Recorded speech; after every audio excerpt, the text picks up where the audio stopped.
And I think the frustrating part comes in that it's not a linear process ever if you're working with other human beings. A lot of times the presenting issue isn't really the real issue.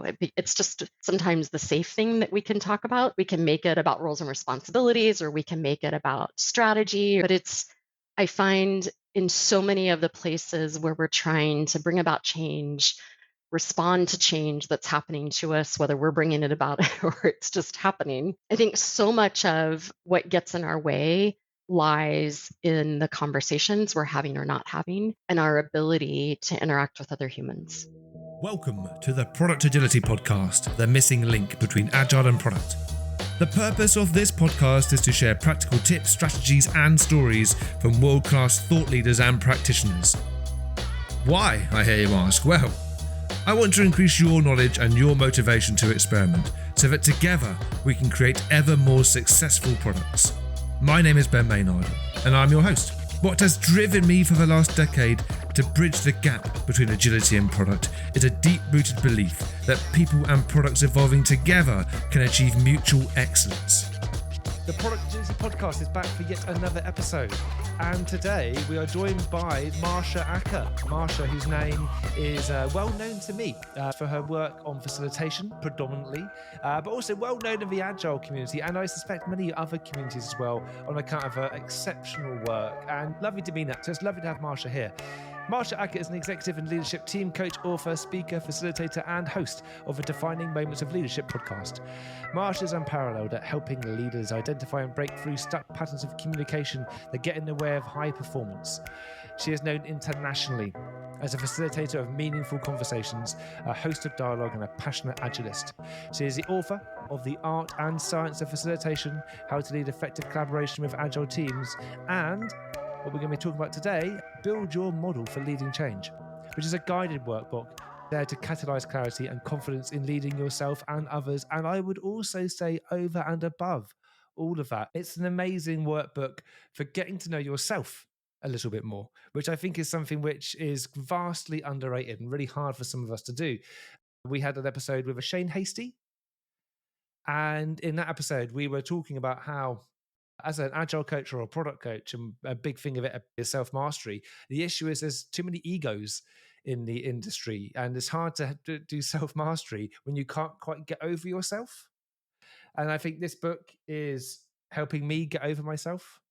I think there's some awesome little tools and tips in here, some things which help to solve some problems. And we're going to focus our conversations around, say, initially a problem, a statement. One of the problems which many of us find in our personal lives, in our professional lives, whether we're working with one other person or with many other people, is that we feel that we should be the people that are leading change. We come in and we train people, or we arrange a workshop, and we bestow some knowledge or some information, or we believe we've helped people reach some decision. And then lo and behold, we still firmly find ourselves at A when we really want to be over at B. We find ourselves reflecting and saying, well, what can I do differently? Why am I failing at leadership here? And I think that the problem is sometimes we don't realize that these are leadership opportunities. And I think the problem is sometimes that we are not actually focusing collectively on the things which need to change, which perhaps aren't the things that are presenting themselves. So we're going to start by looking at that problem. How do we lead change? And Marsha, how does your book help us build our own model for leading that change? Yeah, it's great. So Marsha, Yes. how do we do it? As I listened to you say those words, you talked about you and Shane and self-mastery. I think there's something that sits in the tension of knowing and not knowing. Where are we hired for a job or hired into a coach or consulting role, and we're expected to be the expert in something and then have a lot of knowledge and bring that knowledge to bear on whether it's process or agility or product.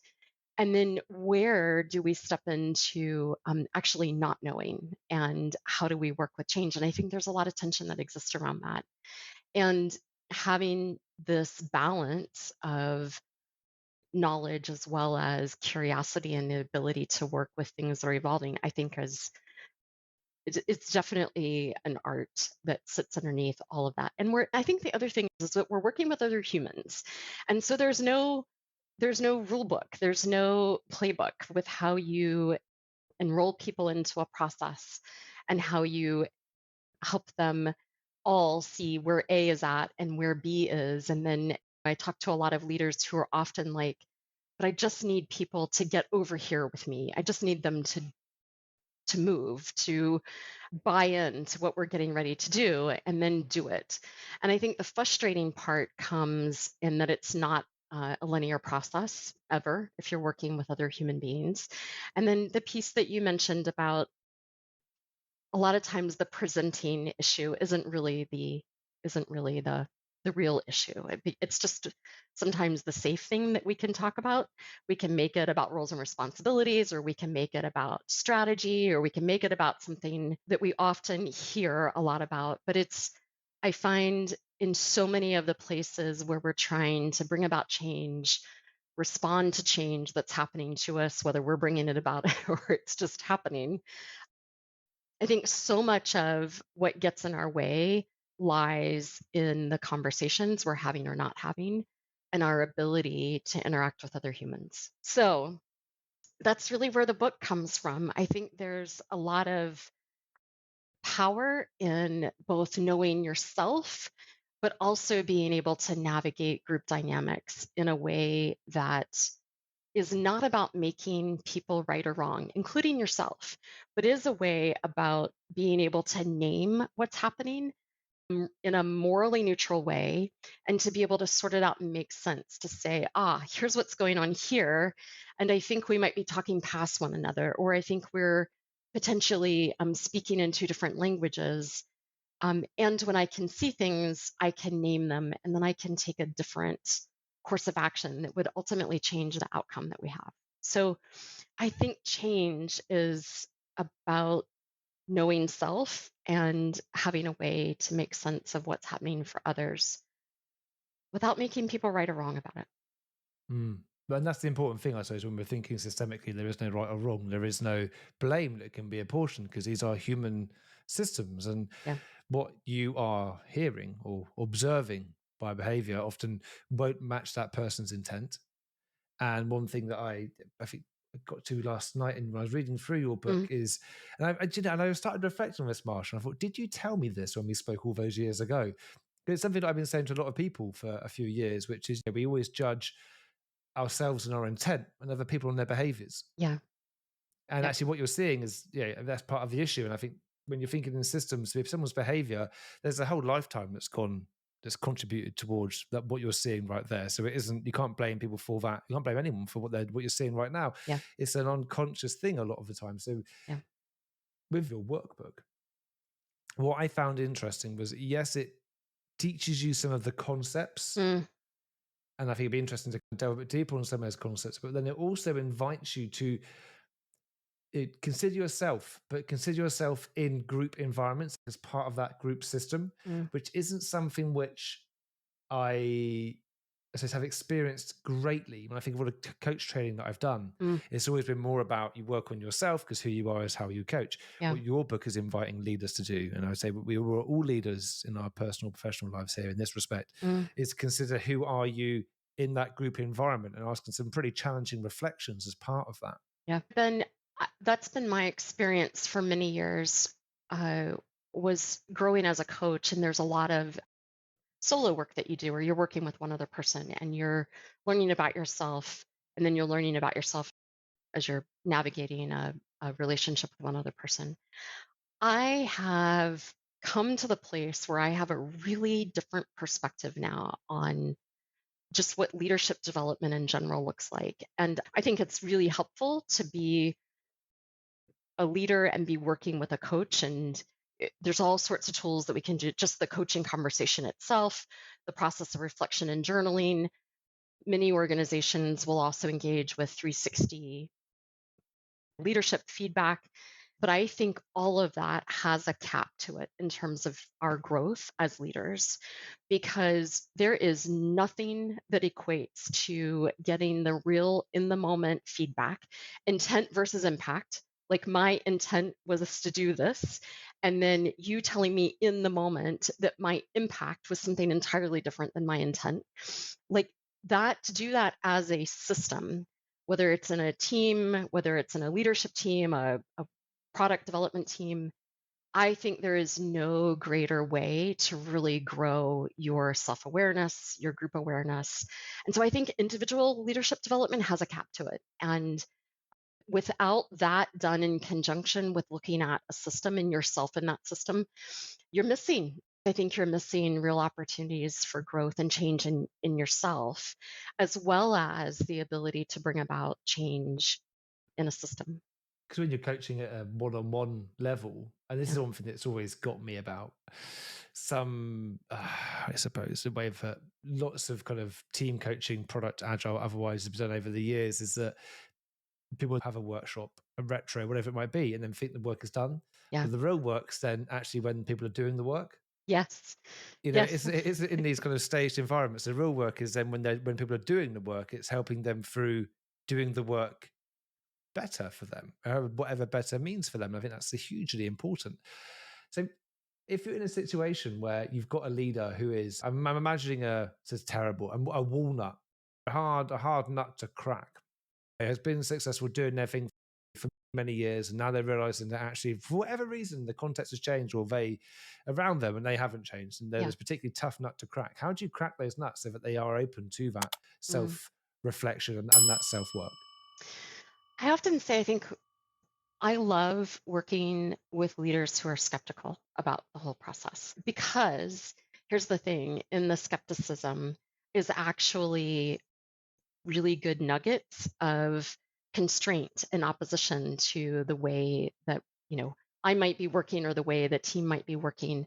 And so I think the skepticism is really helpful and healthy. And so when I work with teams, a lot of times people who are experts in something or who really have their way of doing things, and they might feel or come across as though they are unwilling to engage in some kind of growth or development process. I find that when they push back and when they oppose, the job becomes to just be really curious about what's the perspective that they're bringing. So in the language of structural dynamics, how can you follow someone's oppose? How can you make it bigger rather than shutting it down? I think people who are skeptical of things often can find themselves getting dismissed or pushed aside, and I don't think that's helpful. So I think they have a perspective or a voice to bring in. And so some of it, I think, becomes the task of how do you support it? How do you get behind it and actually make the the perspective that they're bringing actually make it bigger? Reminds me, I think there's Peter Senge who came up with the laws of systems thinking many years ago. And one of them was the harder you push against a system, the harder it will push back. Absolutely. And and that's what I heard there. Is that Yeah. actually it's interesting. I think sometimes when you're faced with this something that maybe makes you feel uncomfortable, and they're really pushing against you, then the worst thing you can do is push back Yeah. because they're just going to push even harder against you. No one was going to gain any ground in that situation. Now you mentioned there follow and oppose. Yeah. Now, I know a little bit about this, Mm. a tiny bit, but nowhere near as much as you. So could you, well, yeah, and looping back to the beginning episode when I mentioned there are some nice, Yeah. what's the word I'm looking for, factual pieces of Mm. information within your book as well. It's not all just questions and exercises to do. There's some good content in there as well. Could you tell people a little bit about the content and some of the inspiration, right? And some Mm. of the great stuff you've borrowed to include within the book? Yeah. So I think I'll comment first on the overall purpose of the book, which is I am so passionate about all of us as leaders universally building our model for leading change. And what I mean by that is I think we go about leading change on a daily basis. I think we just dive in and bring all the experience that we've had. And I think very few of us actually take the time to slow down and articulate why we do what we do. And when we're trying to bring about change, what is the thing that I am trying to bring about change in, and how does that thing change? So for me, in today's conversation and even throughout the book, you'll hear me talk about my model for leading change. I very much focus on behavior. I think that sits at the core of anything that we're trying to do.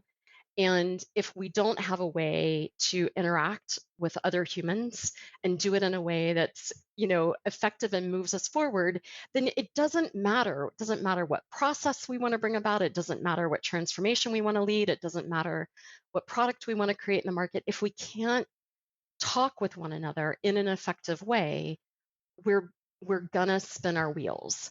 So the book came about as a way to just say, hey, will you come join me in this process of, and it's not a weekend task, but will you come join me in what I think is life's work of defining it for yourself so that you can effectively talk with others.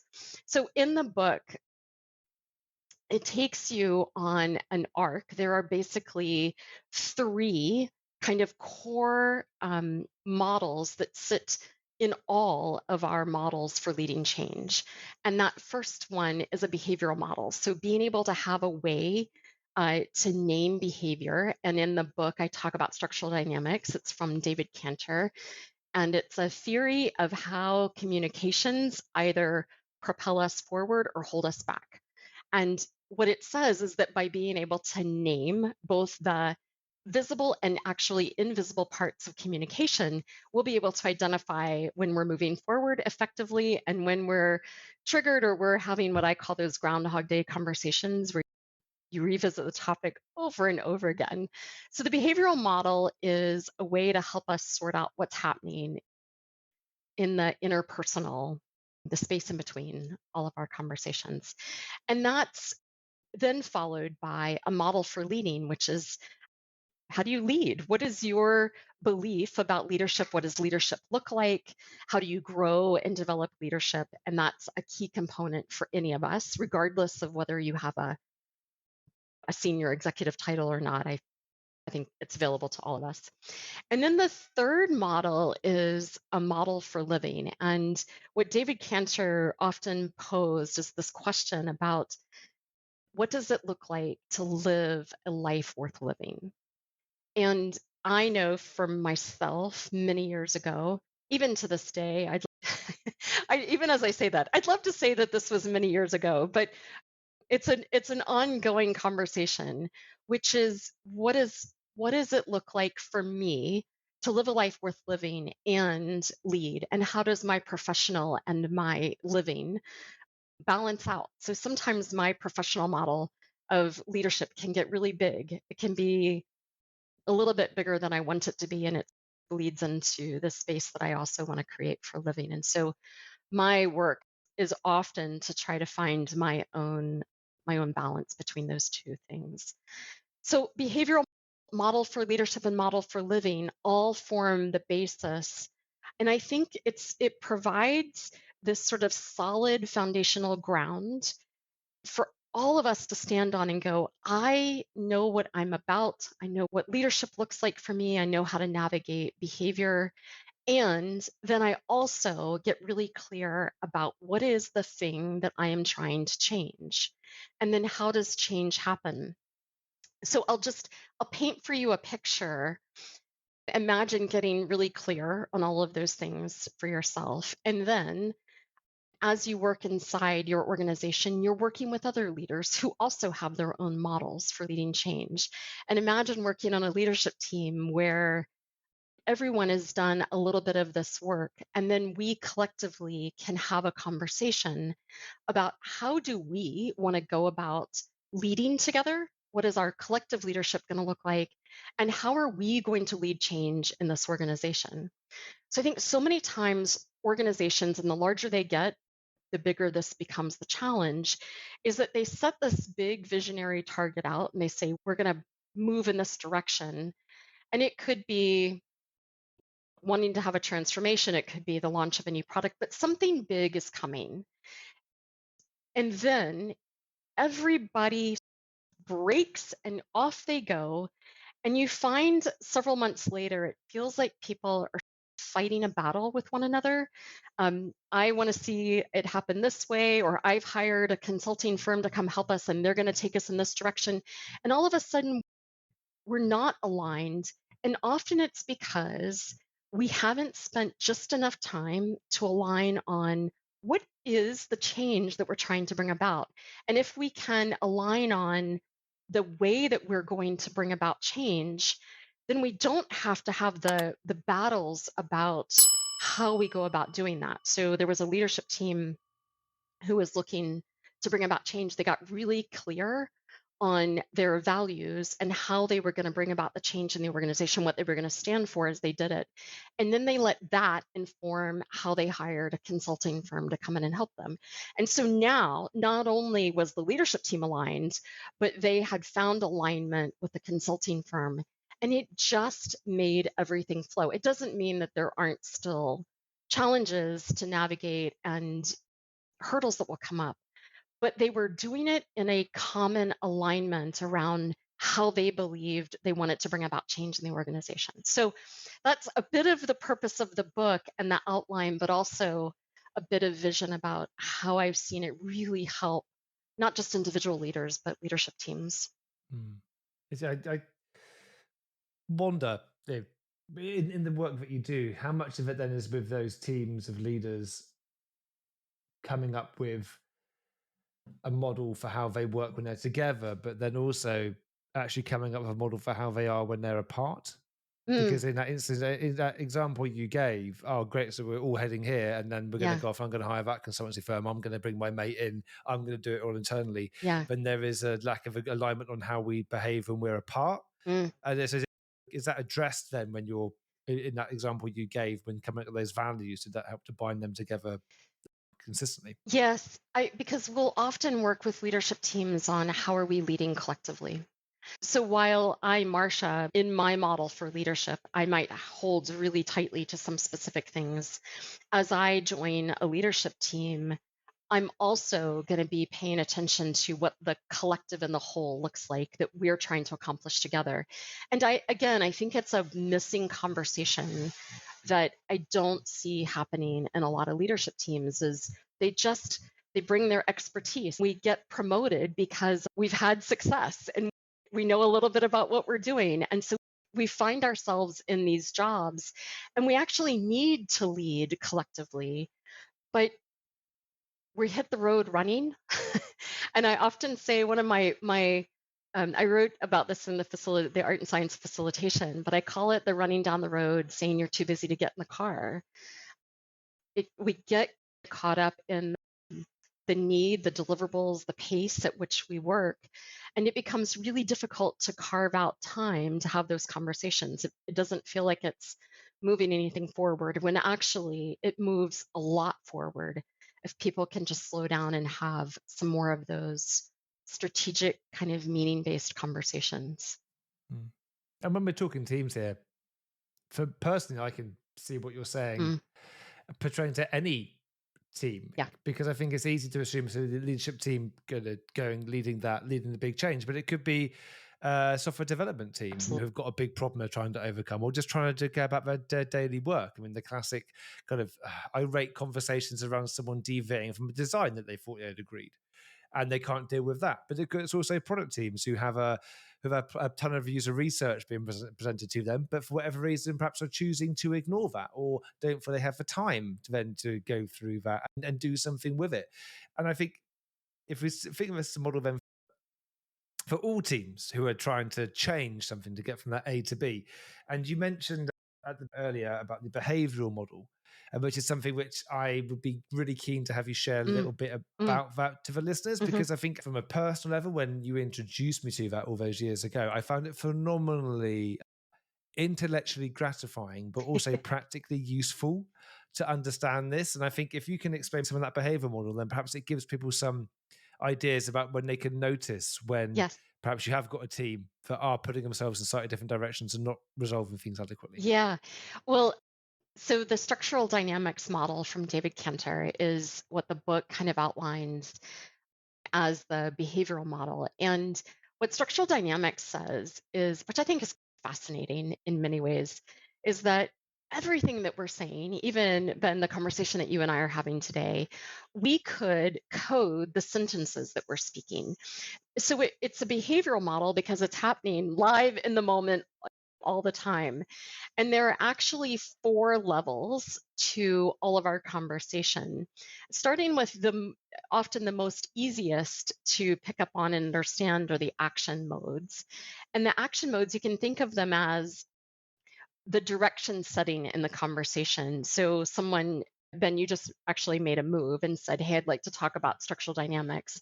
I followed, I supported that move and continued the line of the conversation, just explaining a little bit about structural dynamics.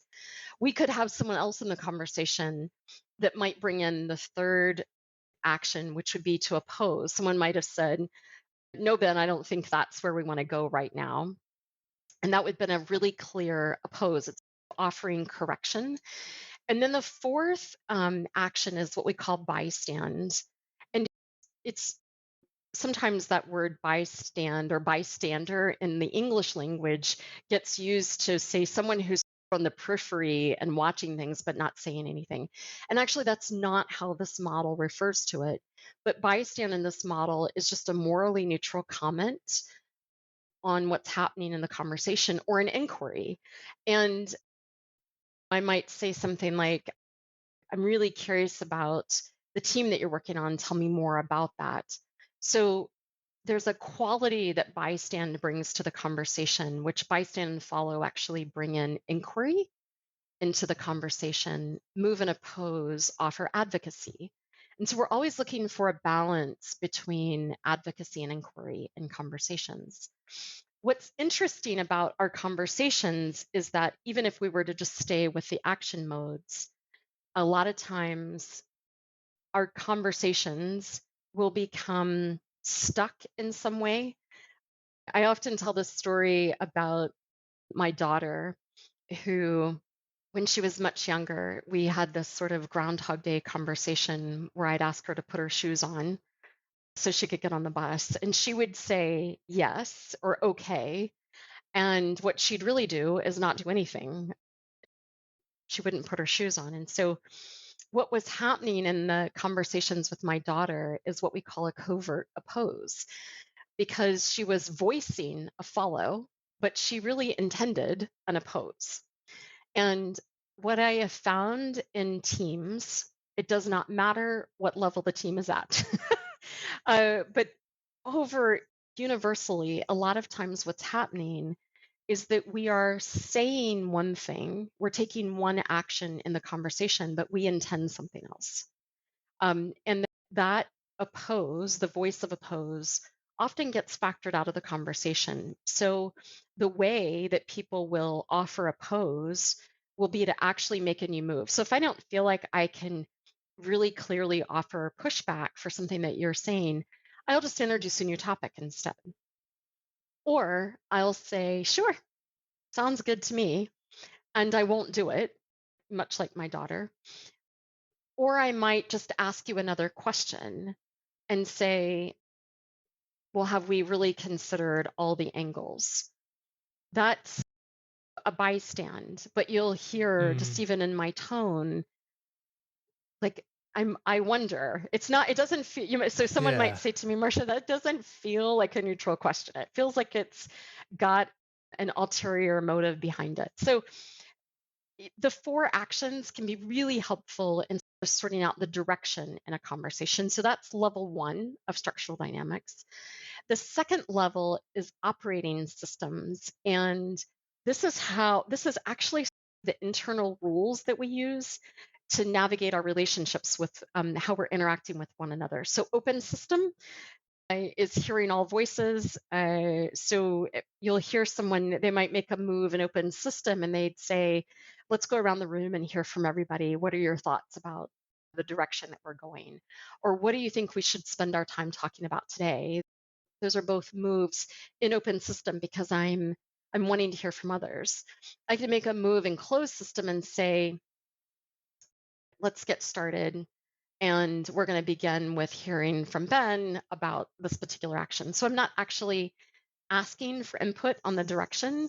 I'm just setting direction. An enclosed system, there's a bit more hierarchy structure. We hold to more rules around what's happening. And then random system is the place of invention, creation. So random system is a bit more emergent. You and I, Ben, as we were coming into the conversation today, we were having a bit of a conversation just saying, well, here's a question and let's just see where it gets us. That's very much in random system. So we might both be dancing with it's emergent, it'll show up. So random is the most creative. It's where new ideas and new thinking often emerges as from random system. And then the third level of structure is communication domains, which is the language that we're speaking. So power, affect, and meaning. Power will be the language of action. Affect is the language of care and concern for others.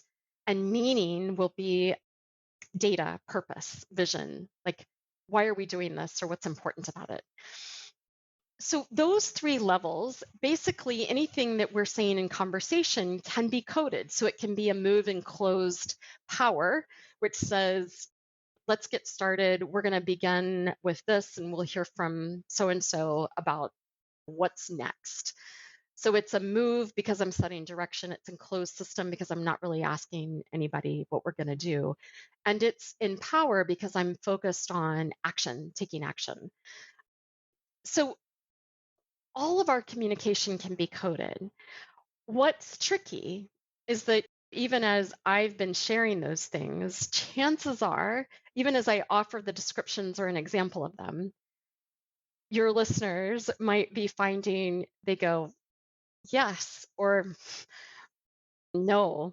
And while it's a morally neutral model, we will not hear it as a morally neutral model because it will really be based on we all have some core preferences about how we communicate, what we find, what we would consider to be helpful or useful, and what we might consider to be not useful.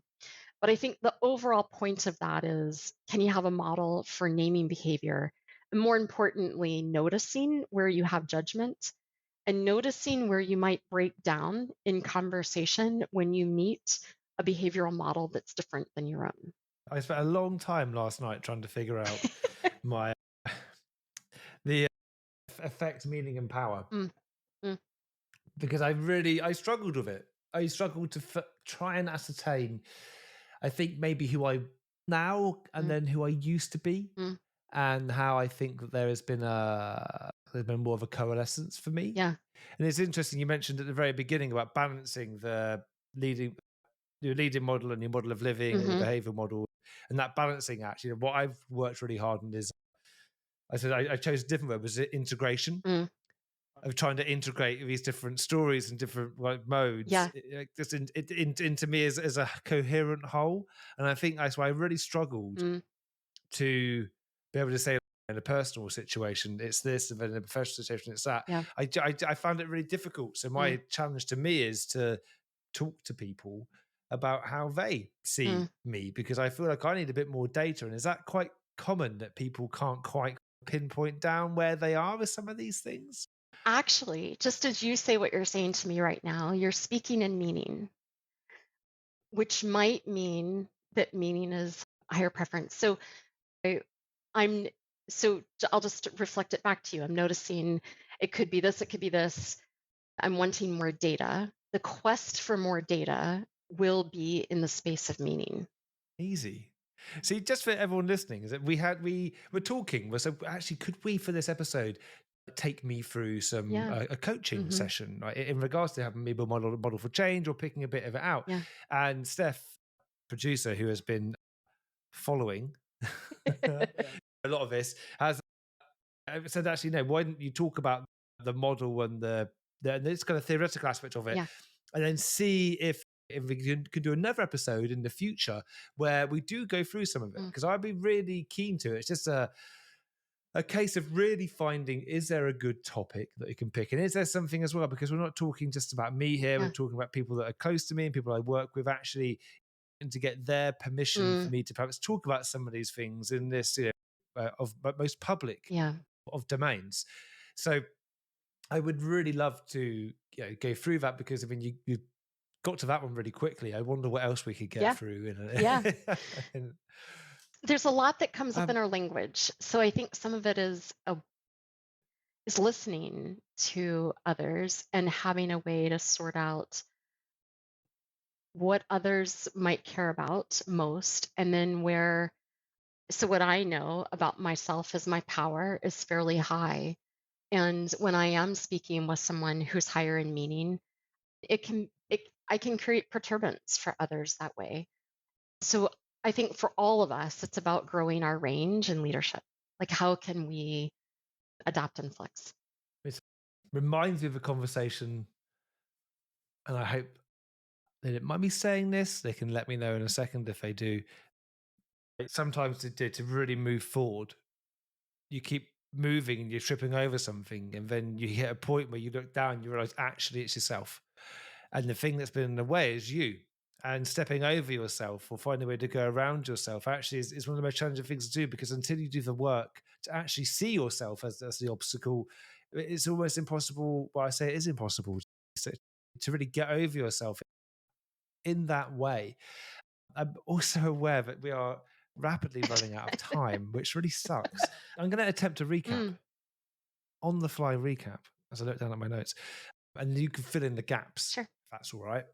Yeah, because otherwise I'll be leaving my child at school for too long, and that will never do. So we started off talking about being at A, wanting to get to B, and about how we lead change. And sometimes when we are brought in as an expert, when we are seen as someone that should have all the answers, and we teach and we mentor, we provide advice, stuff doesn't change. So maybe actually the things that we're trying to change aren't the things that perhaps we will have most effect in. Maybe there's some stuff we can't see that we should be focusing on to change. And that's what led us to your great work, Marsha, on building your own model for change.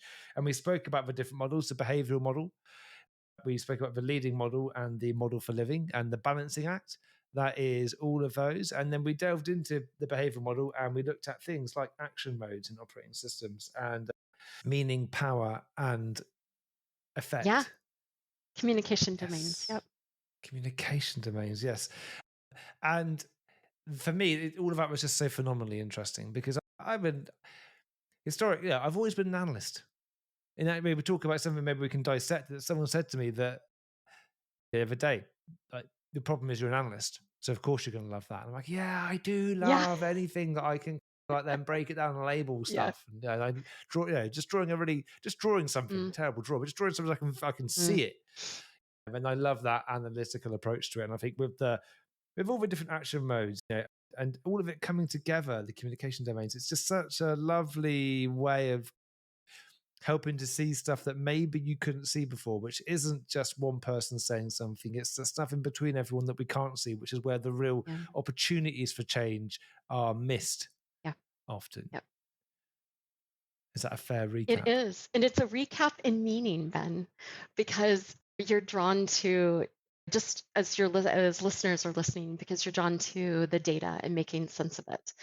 And for someone who might be higher in power, I was actually drawn to structural dynamics because it helped me make sense of and take action on. It wasn't just making sense of something, it was being able to change it.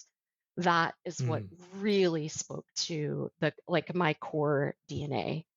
Um, Yeah, that's the interesting thing. That's why I got stumped on, yeah. because I'm like, well, yeah, because then you can experiment with it. But that first thing is that Yes. quest, that Yeah. desire. But let's not get drawn into that, because then this podcast will never end. And I'm okay if it never ending. But as I said, there are other people Yes. that Yeah. that require my Mm, presence. There's so much we could talk about, and so I would love to get you back for another it'd be episode. And awesome. unlike most of our kind of other episodes where it's just recorded immediately afterwards, will get you back at another point in time Yeah. for another episode where we'll do a bit of groundwork and see if there's something maybe we could treat as a kind of coaching example. I would say, Marsha, your book, your Build Your Model for Leading Change, is available on Amazon and other Yes. channels Yes. now. Yep. And the question I'm going to put out there, and it's one that we can consider. Well, maybe you probably already have considered it, but when you look at the action modes and you look at the You look at all the behavior model as a whole. What's the right balance for a podcast host? Maybe that's something that we could pick up another time. It'll very much depend on who's with you on the podcast, right? From a systems so level. Annoying. So annoying. I just want an answer. Tell me the answer, Marsha. Thank you so much. Thanks for and having everyone, me. thank you. It's been a pleasure. So nice to see you again. And thank you everyone for listening. We'll be back next week. Maybe not with the next Marsha episode, but with something else. And me and Marsha will be back in again at another time. So thank you everyone for listening. Enjoy the rest of your day.